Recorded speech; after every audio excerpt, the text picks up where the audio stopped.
Melis merhaba. Merhaba, Hoş geldin. Nasılsın? iyiyim. Sen nasılsın Gökmen? Ben de çok iyiyim. Bugün keyifli, kısa bir sohbet yapacağız seninle. Melis Tamam. kimdir? Oradan başlayalım. Ben aslında Boğaziçi İşletme mezunuyum. Teknik bir background'dan gelmiyorum fakat sayılarla aram iyidir diyebiliriz. İlk başta dijital pazarlama alanında çalıştım e-ticaret sektöründe.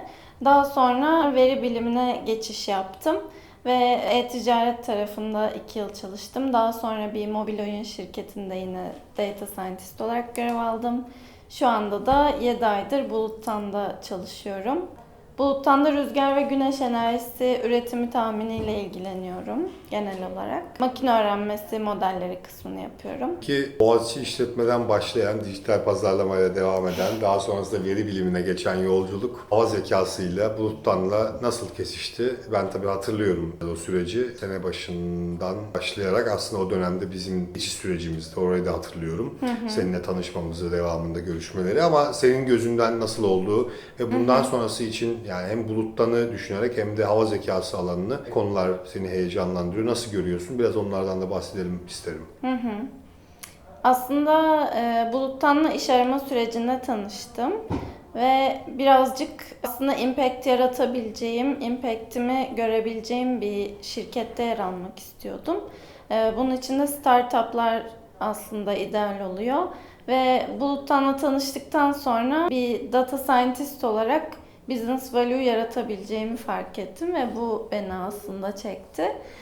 Şu anda da gerçekten öyle yaptığımızı görebiliyorum. Çünkü enerji sektöründe direkt hani daha iyi tahmin, daha iyi business value getiriyor ve öyle olduğu için aslında direkt işimizin çıktısını görebiliyoruz. Bu yönden güzel.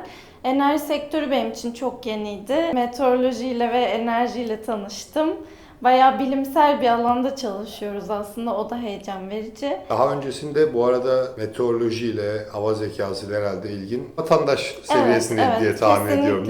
Peki şu an nasıl görüyorsun içine girdikçe? Burada da çünkü bir dönüşüm, bir transformasyon, hatta paradigma değişimi yaşanıyor diyebiliriz. Evet. Fiziksel bugüne kadar gelen aslında 2010'a kadar çok yoğun bir şekilde gelen fiziksel modeller, dinamik modellerin üzerine artık istatistiki modellerin de hem verinin derinliğinin hem çeşitliliğinin artmasıyla beraber dahil olduğunu görüyoruz. Yavaş yavaş herhalde istatistiki modeller burada ağırlığını hissettirecek diye düşünüyorum. Çok heyecan verici görüyorum. Sen nasıl görüyorsun?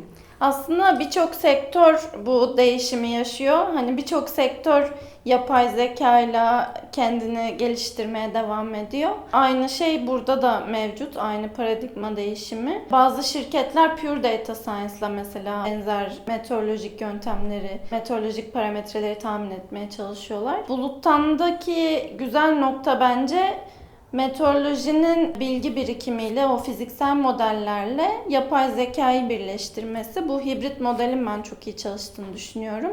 Çünkü machine learning yaparken de önemli olan şey datanın kalitesi. Ve ne kadar iyi data alırsak aslında o kadar iyi tahmin yapabiliyoruz.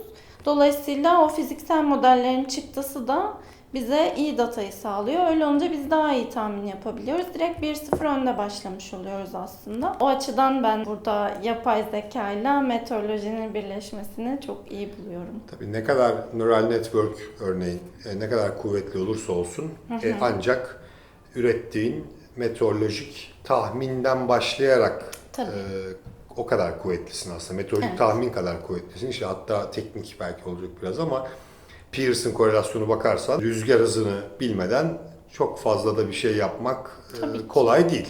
Tabii. Peki Bulut'tan nasıl görüyorsun? Son olarak oradan devam edeyim. Burada hem yeni bir alanda, Türkiye'de belli bir iddiayla neredeyse ilk defa, çok iddialı da konuşmak istemiyorum ama en azından ilklerden birisi bu vizyonda, bu çapta, bu kabiliyette. Bir mücadeleye, bir serüvene başladık. Burada hem şirket kültürü olarak, ekip olarak, hem vizyon olarak hem de sektör olarak farklı bir şeyler yapmaya çalışıyoruz. Bunu sen nasıl görüyorsun? Nasıl hissediyorsun? Yani çok niş bir alan. Türkiye'de de aslında çalışmaya başladık ama aynı zamanda da çok global bir alan. Çünkü hani Türkiye'de çalışan aynı modeli başka bir yerde de çalıştırabiliriz dünyanın her yerinde.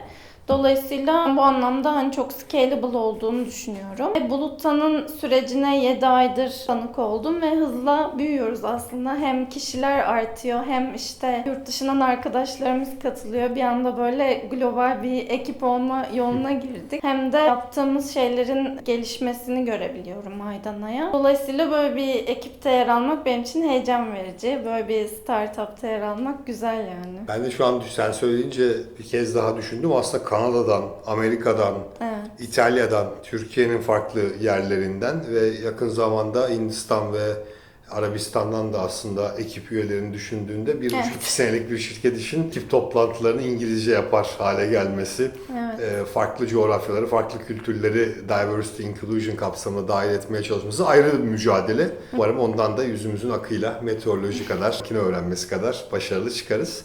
Peki, çok teşekkürler Melih. Ne söylemek istersin? Biz genelde havanız yerinizde olsun diyoruz ya da bizi dinleyenlere, meteoroloji mühendislerine, buluttanı merak edenlere, burada neler yapıldığını öğrenmek isteyenlere ne söylemek istersin? Buradaki ekip her zaman bir şeyler öğrenmeye açık ve aynı zamanda da bilgi vermeye de çok açık. İsteyen herkes istediği zaman sosyal medya kanallarından ve bize de ulaşarak bilgi alabilir. Havanız yerinizde olsun. Aynen. Burcu'ya da buradan kamera arkasına Aynen. selamlar olsun. Selamlar.